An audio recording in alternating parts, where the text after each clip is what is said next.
ಇನ್ನು ಬಜೆಟ್ ಅಧಿವೇಶನದ ವೇಳೆ ಅವಿಶ್ವಾಸ ನಿರ್ಣಯ ವಿಚಾರಕ್ಕೆ ಸಂಬಂಧಪಟ್ಟ ಹಾಗೆ ನಾವು ಅವಿಶ್ವಾಸ ನಿರ್ಣಯ ಮಂಡಿಸುವಂತಹ ಅವಶ್ಯಕತೆ ಇಲ್ಲ. ಬೆಂಗಳೂರಲ್ಲಿ ಕೇಂದ್ರ ಸಚಿವ ಡಿ.ವಿ. ಸದಾನಂದಗೌಡ ಹೇಳಿಕೆ ಕೊಟ್ಟಿದ್ದಾರೆ. ಕಾಂಗ್ರೆಸ್ ಮತ್ತು ಜೆಡಿಎಸ್ ನಾಯಕರ ನಡುವೆಯೇ ವಿಶ್ವಾಸ ಇಲ್ಲ. ಇಂಥ ಸಂದರ್ಭದಲ್ಲಿ ನಾವು ಯಾಕೆ ಅವಿಶ್ವಾಸ ನಿರ್ಣಯವನ್ನ ಮಂಡಿಸಬೇಕು ಅನ್ನುವಂಥ ನಿಟ್ಟಿನಲ್ಲಿ ಸದಾನಂದಗೌಡರು ಕೊಟ್ಟಿರುವಂತಹ ಹೇಳಿಕೆ ಇದು. ಇಬ್ಬರ ಮಧ್ಯೆ ಹೊಂದಾಣಿಕೆ ಇಲ್ಲ. ಜೆಡಿಎಸ್ ಮತ್ತು ಕಾಂಗ್ರೆಸ್ನ ನಡುವೆಯೇ ವಿಶ್ವಾಸ ಇಲ್ಲ. ಇಂಥ ಸಂದರ್ಭದಲ್ಲಿ ಬಿಜೆಪಿ ಬಜೆಟ್ ಅಧಿವೇಶನದ ವೇಳೆ ನಾವು ಯಾಕೆ ಅವಿಶ್ವಾಸ ನಿರ್ಣಯವನ್ನ ಮಂಡನೆ ಮಾಡಬೇಕು ಅನ್ನುವಂಥ ಪ್ರಶ್ನೆಯನ್ನ ಸದಾನಂದಗೌಡರು ಕೇಳ್ತಾ ಇದ್ದಾರೆ.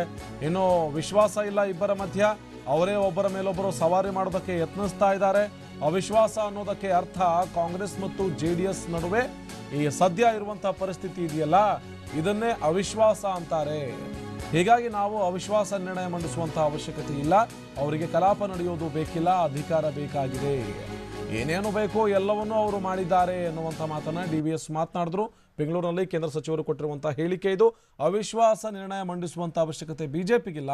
ಎರಡೂ ದೋಸ್ತಿ ಪಕ್ಷಗಳ ಮಧ್ಯದಲ್ಲೇ ವಿಶ್ವಾಸ ಇಲ್ಲ ಅನ್ನುವಂಥ ಮಾತನಾಡಿದ್ರು ಡಿ.ವಿ. ಸದಾನಂದಗೌಡರು.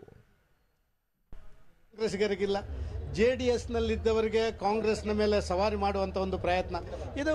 ಅವಿಶ್ವಾಸ ಅಂತ ಹೇಳುವಂಥದ್ದು ಆ ಶಬ್ದಕ್ಕೆ ಪೂರ್ತಿ ಅರ್ಥ ಹುಡುಕಬೇಕಾದ್ರೆ ಕಾಂಗ್ರೆಸ್ ಜೆಡಿಎಸ್ನ ಕರ್ನಾಟಕ ನೋಡಿದರೆ ಸಾಕು. ನೋಡಿ, ನಾನು ಹೇಳೋದು ಇಷ್ಟೇ, ಅವರಿಗೆ ಬಜೆಟ್ ಅಧಿವೇಶನ ಮತ್ತೊಂದು ಈ ಅಧಿವೇಶನಗಳು ಇದೆಲ್ಲ ಅವರಿಗೆ ಬೇಕಾಗಿಲ್ಲ. ಅಧಿಕಾರ ಬೇಕು ಅವರಿಗೆ. ಅಧಿವೇಶನ ಬೇಡ, ಅಧಿಕಾರ ಬೇಕು. ಅದನ್ನು ಉಳಿಸಿಕೊಳ್ಳುವಂಥ ಒಂದು ಪ್ರಯತ್ನ ಬಿಟ್ಟರೆ ಅವರು ಬೇರೆ ಏನು ಮಾಡ್ತಾ ಇಲ್ಲ.